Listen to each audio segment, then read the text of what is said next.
welcome back. On our last video, we did the physical installation for the Aurora LITE here in my workshop. Today, we're going to load it into Lightburn. I'm going to show you a few changes in the settings that I believe are current as of this filming. We're going to find a materials library, get it set up, turn on the Aurora LITE, and we're going to run our first job. I hope you'll stick around. Today, on LaserNug.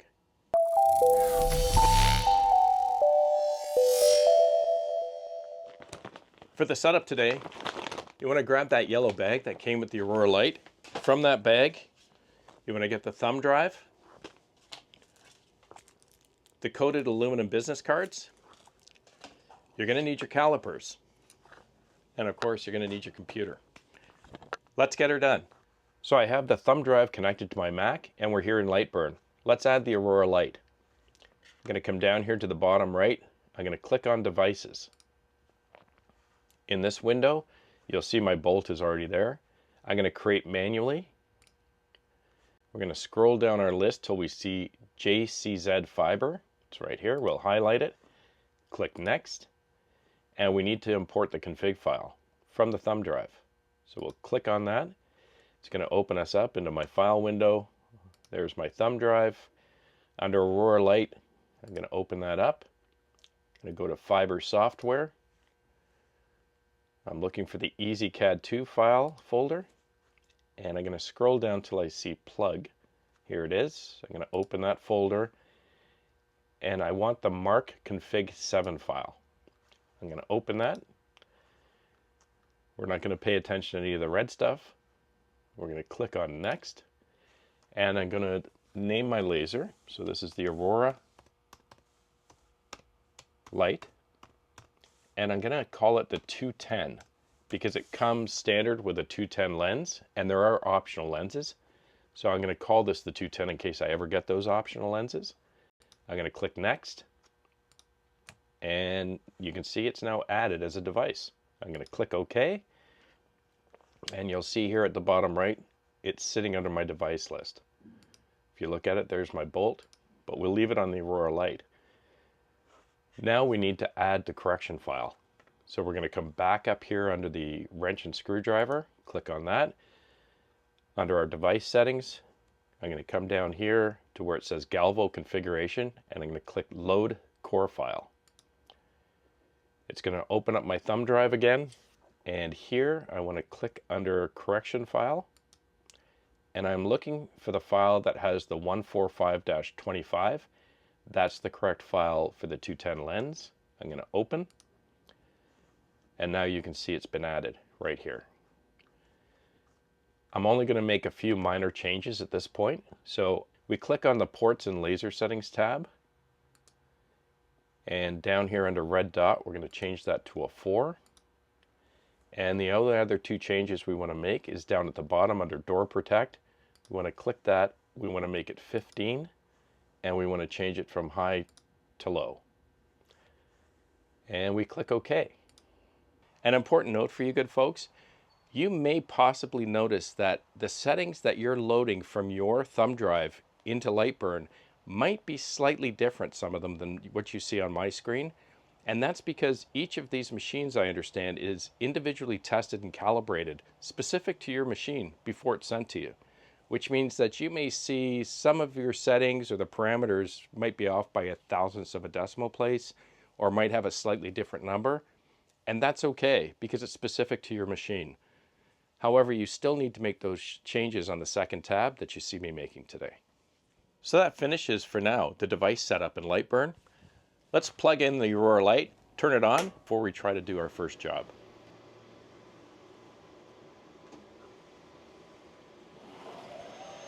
So we're all set up. You're excited, same as I was. You're just dying to engrave something. I mean, I was. But if you're like me, you've never used a fiber laser before, and you don't really have an appreciation for speed and power, or how frequency or changes in frequency on the laser will impact speed and power or the output. Thunder Laser USA has you covered. Let's jump into the computer. So if you go to the Thunder Laser USA knowledge base on the internet, which is right here, and you type in Aurora LITE Materials Library or Aurora LITE, you'll see a number of different support articles. And I will put this link in the description of this video, just to make it quick for you. The good folks at Thunder Laser Support have provided a materials library to get you going. It's right here. It's called Thunder Laser Aurora LITE 50 Watt Galvo Material Library. When you click that link, it comes up for you, and there's a file that you can download here. You click here, it'll open up a window, and you want to download this CLB file. You're going to click download, and you'll get it downloaded to your computer. Here it is. We'll come back in, we're going to open up Lightburn, and down here under library at the bottom right, you're going to click on that. And I've already loaded it, so I won't load it twice, but I'll show you the steps. You're going to click the word load, and that's going to open up your file menu on your Mac. You're going to go to downloads. You're going to see the file right here. You're going to highlight that file, and you're going to open it.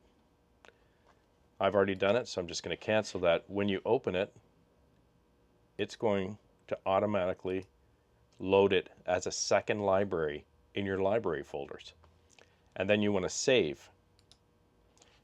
And you'll see here, they've already provided a number of different materials. It's not an exhaustive list, but it's a great list to get you going and to get you to take the time to start learning and experiencing the different settings on different materials, which will help to allow you to start to get an appreciation for how you can create your own settings. So now we have some settings. We know that we got a bunch of these coated aluminum business cards along with our Aurora LITE, and if we take a look down here, you'll see aluminum biz card.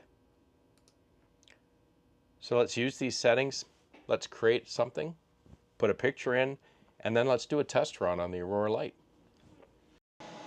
Okay, I have the Aurora LITE turned on and it's plugged into my Mac. I just brought up a simple one of my logos from the logo from my other channel.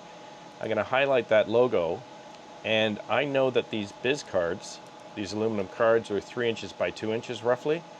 So I just want to make this maybe 2.7 inches. And I'm going to have to make that a little bit smaller, because I only have 2 inches there. There we go. So we've sized it so this should fit on the business card. I'm going to come over to my library here. I'm going to click on aluminum business card. And I want to go under gold, and you'll see there are a number of different shades that you can produce on this metallic card. I'm going to go with the silver. I'm going to highlight that layer, click on silver, and I'm going to assign those settings. And these are the settings that they've defaulted into this library to test out. And I think we're good to go. So we're going to click down here on the bottom, we're going to click laser. I have the Aurora LITE highlighted, and I'm going to click start. And there's my live framing that's come up. In order to actually do the engrave, I have to click the start button a second time. Let's go take a look on the Aurora LITE. So you'll see that the Aurora LITE is framing where it's going to engrave the card. And you can see these are the two dots to focus. So I'm going to take my material, in this case the card, and I'm going to use my up and down Z arrows on the front panel, and I'm going to make those two dots come together as one. I think I've got it there. Now that I've autofocused, I can move my card into place and try to line it up so I can get ready to burn. However, it's difficult to line up, and they provided us guides, so let's use the guides.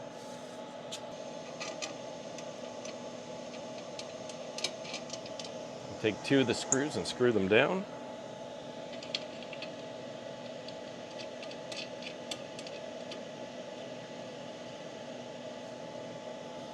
But as you can see, right now it's going to engrave over top of the guide, so I need to move the position of my engrave. Let me show you how to do that. To move your design around on your workspace and in Lightburn, you can use your 4 arrow keys on your keyboard. You're also going to find, and I'll show you in a minute, that there are settings where you can use the shift key and any one of the arrow keys, and it will make it move a certain distance. On a PC, I believe you can use the control key and any of your arrows, and it moves a different distance. On a Mac, you don't use control, you use command and any of the arrows. Anytime you use these arrow keys, whether you're using a shift arrow, the arrow by itself, or a command arrow, it will move your engrave or your design a certain prescribed distance. And I'll show you how to set those in just a minute. But in our case now, I need to move that design around to get it to fit into where I put my guide. So back at the Aurora LITE, I'm going to slide my card into my guide so I can keep it nice and square. And I'm going to use my arrow keys now to try to line it up. There we go. It's lined up on the card or on my material. She's framed nicely. I've got it focused. We're ready to go. So in order to begin the engrave, I can either simply push the start button on the front panel of the LITE, or I can click the start button a second time in Lightburn. Here we go.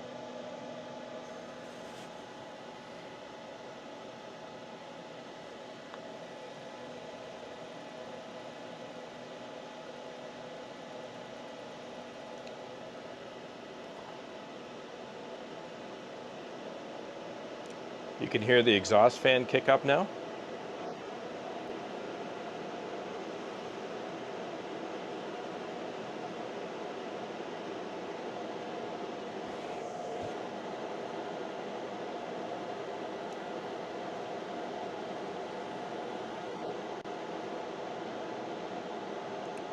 Okay.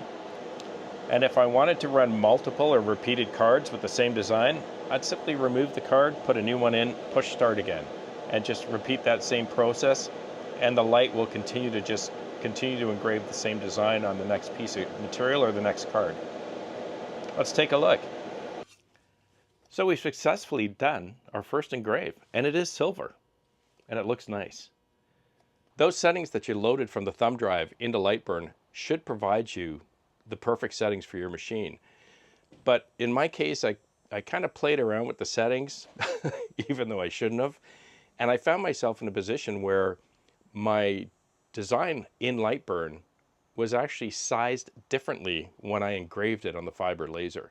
In other words, if I had sent a 1" by 1" design in Lightburn to the laser, it might have possibly engraved a 3/4 inch by 3/4 inch design, or a 1.5 inch by 1.5 inch design. In other words, the scaling between Lightburn and the machine was way off. Totally my fault, which is why you probably shouldn't play with your settings. But hey, I'm going to show you what to do and how to test for it, just to make sure. And in the event that for whatever reason the scaling is off between your X and Y axis, I'm going to show you exactly how to fix that. Take a look. So back here in Lightburn, I've removed that logo, so I have a clean workspace. I'm going to grab my square. And for now, I just want to check off that aspect ratio. I'm going to make it 1" by 1". I'm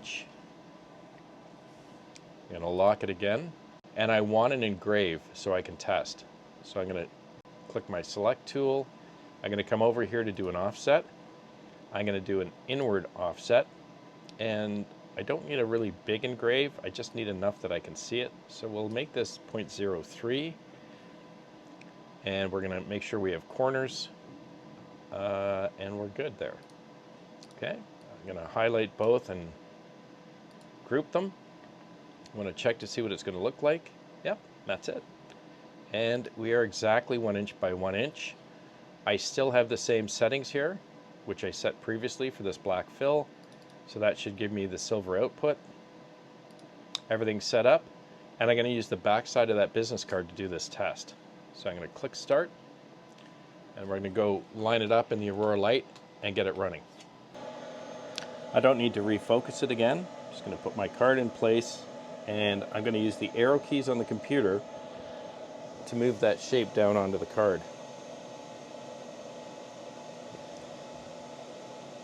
There we go. Okay, and now we're going to run the job again.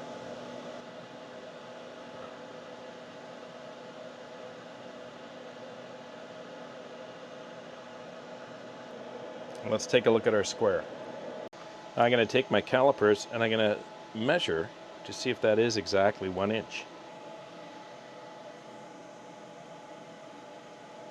And you can see it is not. There's your 1 inch mark, and I'm far short of it. So exactly how big is it?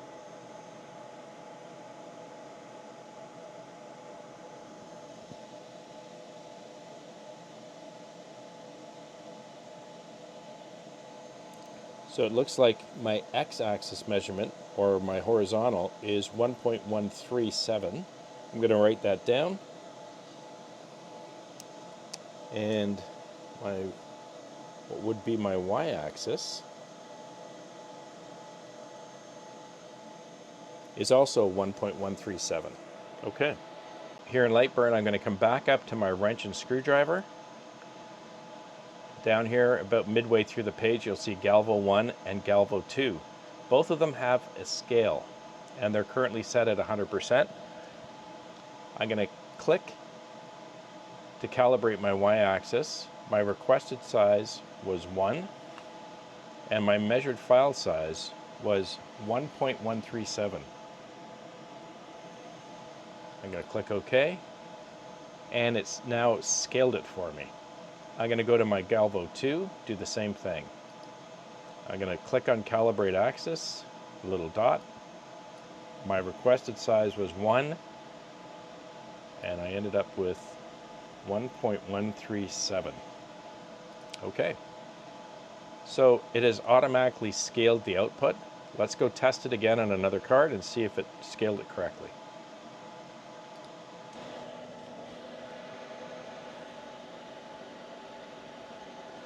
My new square should be exactly 1 inch by 1 inch.